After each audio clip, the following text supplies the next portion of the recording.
Divorce. A Jurassic Park 3.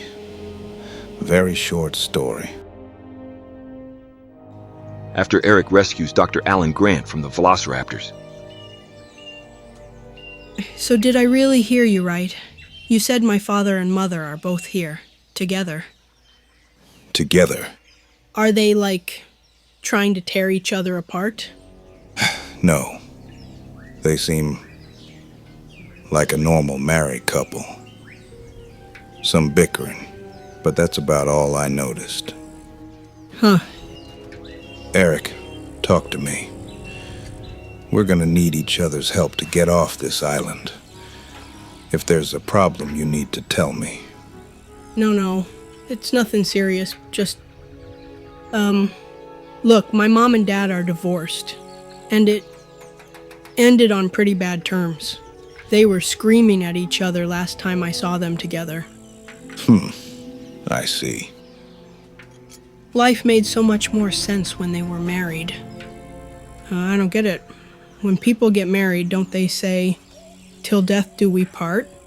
So then, why don't they take it seriously? I don't know. Seems people take vows and promises for granted nowadays. It's almost like, when you install a program, there's that whole end-user license agreement. Who actually reads all that? Don't most people just click on agree and move on? I guess they treat marriage the same way. Just rush on through without reading the fine print. If being stranded on an island filled with man-eating dinosaurs is what it takes to have my dad and mom together again, then maybe this island isn't so bad. Be careful what you wish for. No, I'm serious. I'm more scared of hearing them scream at each other than I am of hearing dinosaurs roar.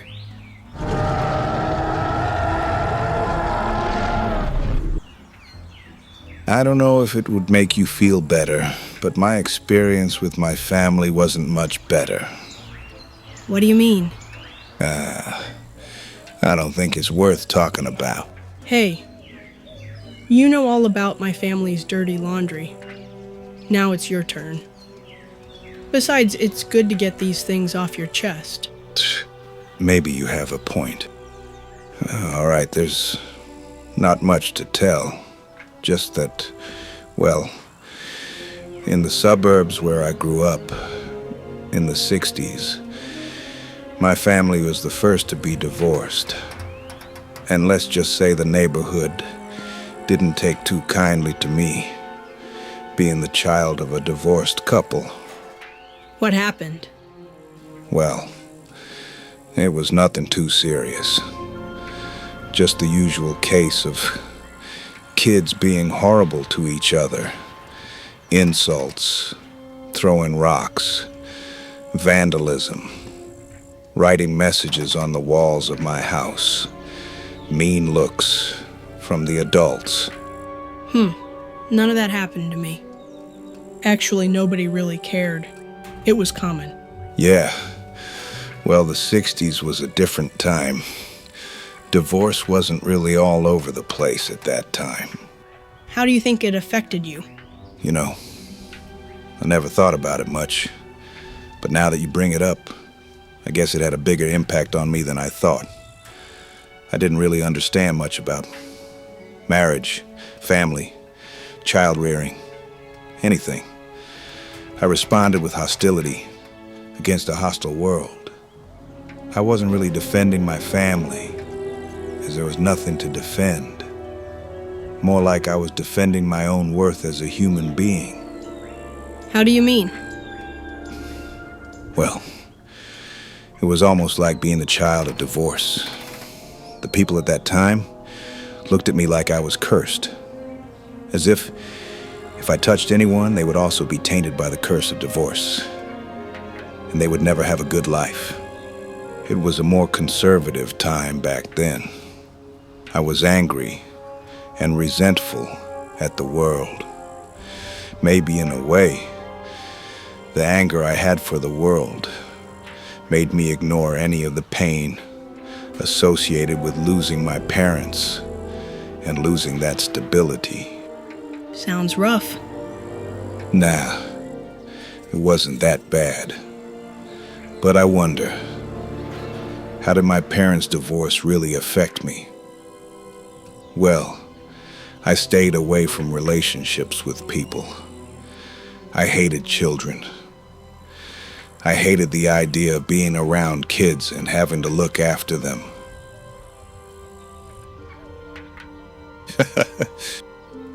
Don't worry, Eric. I don't hate kids anymore. Let's just say I've had some experiences that changed the way I looked at kids. But really, I never realized how my childhood experiences impacted the way my life would turn out. Because I hated being around my peers and, well, everyone, including my parents. I would beg to go to my grandparents' house, and my parents obliged. They didn't really care much about me. I guess they were cold people, not really caring much about nurturing their only child. Anyways, at my grandparents' house, I would go up in the attic, where there were all sorts of books on dinosaurs and little statues and things. My grandfather had a fascination with fossils, and he had worked on a few dig sites. If I had to guess, that's how I got my interest in dinosaurs and digging for old bones. And after the noise and hostility from the world, nothing was more peaceful than being by myself and just chiseling away at the ground, slow, bit by bit, uncovering the past. I felt like I was an explorer discovering something that no one had ever seen before. I guess we don't really realize just how our childhood experiences affect us. Not until we're stuck in a life or death situation, and there's nothing better to do. So I'm guessing you never got married. No, Eric.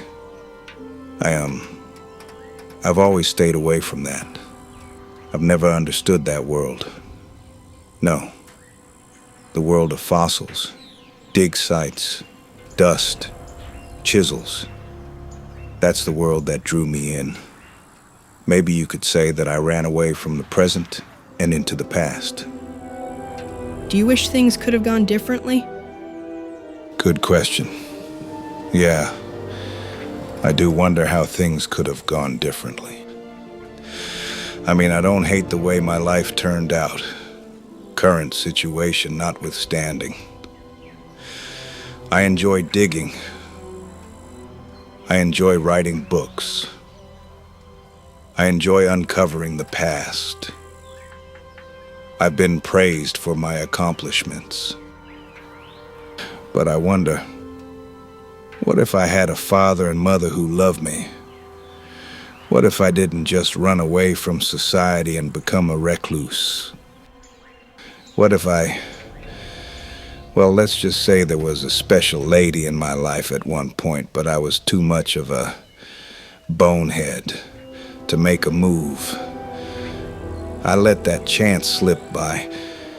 Maybe the one chance in my lifetime to marry and have kids, but it's not really worth talking about. Well, even if I miss my chance, at least I got to spend time with kids and learn what it's like to be a father, a guardian. So it's not all bad. And now, it's my responsibility to get you back to your parents, safe and sound. I wasn't doing so bad on my own. True. You got me there. But listen, Eric, no matter how it turns out with your mom and dad, just don't let bitterness overtake you. Yeah, your parents made mistakes, but just don't let the world get you down, and try to do better than your parents. Yeah. Well, it's getting dark. Let's try and get some sleep. In the morning, we'll get a move on and try to find your parents. Though, honestly, Eric, your parents could use your help more than you could use theirs. Yeah, my parents aren't very good at solving problems. They're making progress in their own way.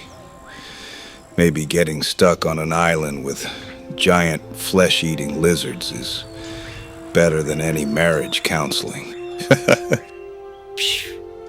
By the way, do you like dinosaurs, or do you just see them as big, angry lizards? Eric, there's a reason I chose paleontology and not working in a zoo. I like to keep my distance between anything with teeth bigger than my fingers. Can't argue with that. Sleep tight. Don't let the compies bite. Good night, Eric. No, really. Sometimes the compies can open up the door and sneak in. Keep a heavy can of beans next to you if you feel anything chewing on you at night. Thanks for the heads up.